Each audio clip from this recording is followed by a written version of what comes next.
आप सभी को जय श्री कृष्णा। कैसे हैं सभी लोग? मैं समझती हूँ अच्छे होंगे। आजकल के घर कितने बिगड़ रहे हैं, आप देख भी रहे होंगे कि घरों में कोई भी शांति नहीं है, परिवार में एकता नहीं है। पहली बात तो ये मर्द औरत में ही प्यार इतना कम हो चुका है कि बस बहुत ज़्यादा। लेकिन एक बात बताऊँ,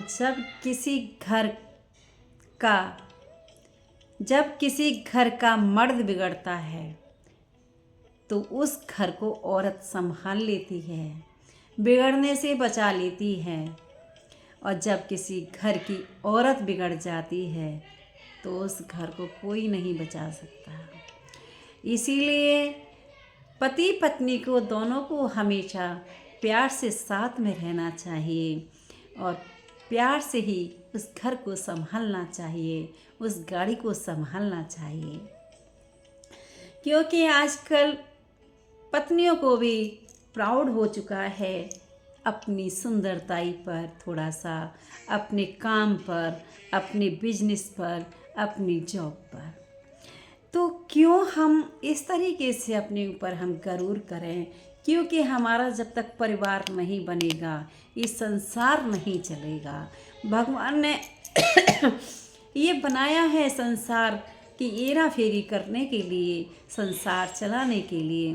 तो इस संसार में बिना लड़की के भी कोई कार्य नहीं हो सकता, क्योंकि सारे कार्य देवी ने ही किए थे। इस धरती का, सृष्टि का जो नियम, सृष्टि का पालन सब देवी ने ही डाला था। तो वो देवी तो रूपी है, औरत देवी तो है। उसके बिना घर कैसे हमारा बच सकता है, कैसे चल सकता है?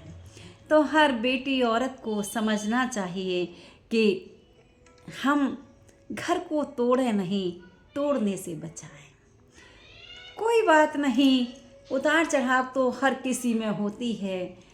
गणेश माँ बेटा में भी हुई थी, लेकिन माँ ने भी समझाया जोर से चिल्लाकर, बेटा ने भी समझा माँ को प्यार में आकर, तो वहीं की वहीं सब शांत हो गए। तो जब तक हम इस घर को नहीं बचाएंगे तो कोई हमारी ताकत नहीं जो उस घर को तोड़ दे। एक पोस्ट में आया है, जब किसी घर का मर्द बिगड़ता है तो उस घर को बर्बाद होने से औरत बचा सकती है, लेकिन जब किसी घर की औरत बिगड़ती है तो उससे घर को बर्बाद होने से कोई नहीं बचा सकता। ये बिल्कुल सही बात है कि एक औरत घर की लक्ष्मी होती है, वही घर को बचा सकती है। तो उसको बचाने के लिए हमें बहुत पतियों की ज़रूरत होती है। तो उसको हम दोनों को मिलकर उस घर को बचा लेना चाहिए। औरत को बिगड़ने मत दो, औरत को गलत मत ठहरने दो, क्योंकि हमारे ही हाथ में है औरत को बिगाड़ना या सुधारना। क्यों हम प्राउड रखते हैं कि औरत दब के रहे? क्यों हम प्राउड रखते हैं कि हमारा ही हुक्म चले, जैसे हम कहें वैसे हो? जब वो फेरे होते हैं तब पंडित भी यही कहते हैं कि दोनों मिलकर, दोनों सलाह से कार्य करेंगे। जो भी कार्य होगा दोनों एक दूसरे की सलाह से होगा। और जब शादी के बाद कार्य होते हैं तो ना तो कोई पूछता है, ना कोई सुनता है। उन रस्मों को सबको भूल ही जाते हैं। शिव पार्वती भी तो देखो, देवी करके बोलते हैं औरत से, पार्वती जी से देवी करके बोलते हैं और देवी का कहना भी मानते हैं।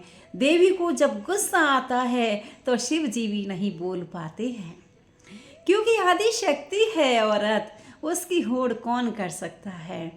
शिव उनके पति परमेश्वर हैं, महादेव हैं, ब्रह्मांड हैं, लेकिन फिर भी आदि शक्ति जब गुस्से में होती हैं तो भोलेनाथ भी नहीं बोलते।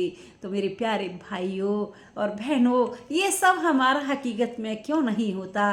क्यों हम शिव पार्वती नहीं बन जाते? क्यों हम राधा कृष्ण नहीं बन जाते? ये पुराने ज़माने पता नहीं कहाँ से आ गए कि पत्नी के पैर नहीं छू सकते, कि पत्नी का सिर नहीं दबा सकते। क्यों?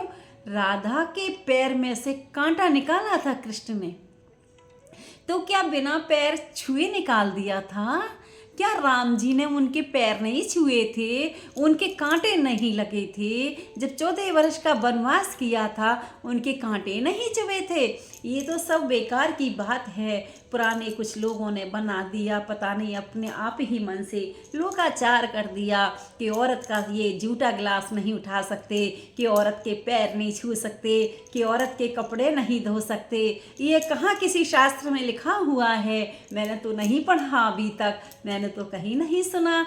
सिर्फ प्यार की बात सुनी है शास्त्रों में भी, चाहे वो भाई भाई हो, चाहे सास बहू हो, चाहे माँ बेटी हो, चाहे पति पत्नी हो, चाहे सास ससुर हो। ना तो कहीं पर्दा देखा मैंने किसी शास्त्र में भी, ना किसी शास्त्र में पति पत्नी की कोई लड़ाइयाँ देखी कि साहब इसके साथ ये नहीं कर सके, इसके साथ हम ये नहीं कर सकते। तो हम समाज में आकर ऐसा क्यों करते हैं? अरे आप पुरानी बातों पे जीना चाहते हो तो शिव पार्वती की कथाओं को ले लो, राधा कृष्ण की कथाओं को ले लो, राम सीता की कथाओं को ले लो। तो बस इस ब्लॉग में मैं इतना ही बोलूँगी क्योंकि ये बहुत बड़ा हो जाएगा। बाकी के मैं आगे मैं डालती हूँ। बाय बाय सभी को। अगर ये सभी को अच्छा लगे तो मुझे कमेंट्स में राधे राधे ज़रूर लिखें, और कोई गलत लगे तो उसके लिए हम क्षमा प्रार्थी हैं। बाय बाय सभी को। राधे राधे।